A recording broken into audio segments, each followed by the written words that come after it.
ഇന്ന് ഞങ്ങള് മുട്ടപ്പാലട ഉണ്ടാക്കുന്നത് എങ്ങനെ എൻ്റെ അമ്മ ഇന്ന് വന്നിട്ടുണ്ട്. അപ്പം ഞങ്ങൾ മുട്ടപ്പാലട ഉണ്ടാക്കുന്നത് എങ്ങനെയാണെന്ന് കാണിച്ചു തരാം. ഓക്കെ ആണോ? മുട്ടപ്പാലട ഉണ്ടാക്കാൻ എന്തൊക്കെ വേണം അമ്മ പറഞ്ഞോ. എന്തൊക്കെ വേണം? പച്ചരി ആദ്യം കുതിർത്തിയിട്ട് അരയ്ക്കുക. നല്ലോണം അരഞ്ഞ ശേഷം പിന്നെ ജീരകം ഇടുക. ഓക്കെ. 2 ചുവന്നുള്ളിയും അരയ്ക്കുമ്പോ ചുവന്നുള്ളിയും കൂടി അരയ്ക്കണം. ജീരകം അരക്കരുത്. പിന്നെ ജീരകം അരച്ചിട്ടില്ല, തേങ്ങാപ്പാൽ ഇങ്ങനെ വെച്ചിട്ടുണ്ട്. തേങ്ങാപ്പാല് നാഴിയായിരിക്കും 3 മുട്ട. ഓക്കെ. 3 മുട്ട ഇതിൽ മിക്സ് ചെയ്യണം. മൈദയും ചേർത്തിട്ട് അങ്ങനെ അരയ്ക്കുക അല്ലേ. എന്നിട്ട് തേങ്ങാപ്പാലും കൂടെ ആക്കിയിട്ട് പിന്നെ പഞ്ചസാരയും തേങ്ങയും പഞ്ചസാരയും മിക്സ് ചെയ്ത് വെച്ചിട്ടുണ്ട്. നെയ്യും കൂടെ മിക്സ് ചെയ്തിട്ട് വെക്കുക. അങ്ങനെ നമ്മൾ മുട്ടപ്പാലട ഉണ്ടാക്കാൻ തയ്യാറായി. അപ്പോൾ നാഴി പച്ചരി, 3 മുട്ട, ഒരു 100 മൈദ അതുകൂടെ മിക്സ് ചെയ്ത് വെക്കുക. എന്നിട്ട് കുറച്ച് ജീരകം നമ്മളത് മേലെ ഇട്ടിട്ടുണ്ട്.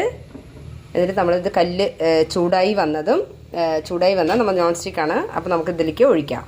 ഒഴിച്ചതിന് ശേഷം നമ്മൾ തേങ്ങ ചിരകി വെച്ചതും പഞ്ചസാരയും നെയ്യും കൂടെ മിക്സ് ചെയ്ത് വെച്ചിട്ടുണ്ട്. അത് അതിൻ്റെ മേലെ ഇട്ടിട്ട് റോൾ ചെയ്യണം.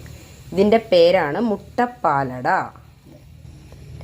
ഇത് നമ്മൾ കുറച്ച് ഒഴിക്കുക.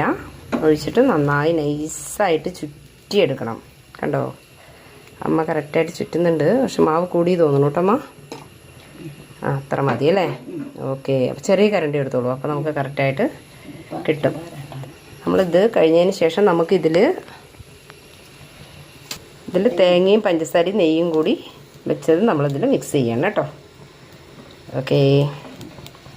കുറച്ചുകൂടി കേട്ടോ. ഇതിൻ്റെ ഹൈലൈറ്റ് പറയുന്നത് ഇതാണ് കേട്ടോ. ഇതാണ് മുട്ടപ്പാലട ഗൈസ്. നമ്മളിങ്ങനെ ആയി വരും കണ്ടോ. ഇത് വരുമ്പോൾ നമ്മളിങ്ങനെ മടക്കി കൊടുക്കണം. പെട്ടെന്നാവും. നൈസല്ലേ. കുറച്ച് സിമ്മാക്കിയാലോ ഗ്യാസ്. ഓക്കെ, സിമ്മാക്കിയിട്ടുണ്ട് ഗൈസ്. അവിടെ നിന്ന് കുഴപ്പമില്ല. യെസ്,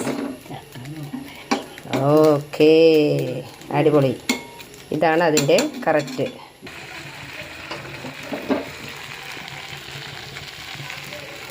ഇത് നമ്മളിങ്ങനെ പരത്തിയാൽ കണ്ടോ നൈസായിട്ട് കിട്ടും. കുറേ ഉണ്ടാക്കാട്ടോ. അമ്മ കുറേ അരച്ച് വെച്ചിട്ടുണ്ട് ഗൈസ്. എല്ലാവർക്കും കൊടുക്കാൻ പറഞ്ഞിട്ടാണ് കേട്ടോ. ചെറിയച്ഛൻ്റെ അവിടേക്ക്, മേമയുടെ അവിടേക്ക് ഒക്കെ. ചീനിച്ചട്ടി ഒന്ന് മാറ്റിയിട്ടോ. ഇത് കുറച്ച് പരന്ന് കിട്ടിക്കോട്ടെ എന്നത്. ആപ്പച്ചട്ടിയായിരുന്നു, അത് അത്ര ക്ലിയർ ആയില്ല. അപ്പോൾ ഞാൻ എൻ്റെ ദോശച്ചട്ടിയിൽ വെച്ചു. കുറച്ചിങ്ങനെ തേങ്ങ ഇട്ടു. അപ്പോൾ ഞാനിതിൽ പറയണ തേങ്ങ, പഞ്ചസാര, നെയ്യ്, മുട്ടപ്പാലട ഉണ്ടാക്കാൻ പച്ചരി, മൈദ, ഒരു കുഞ്ഞു ചുവന്നുള്ളി 2 എണ്ണം,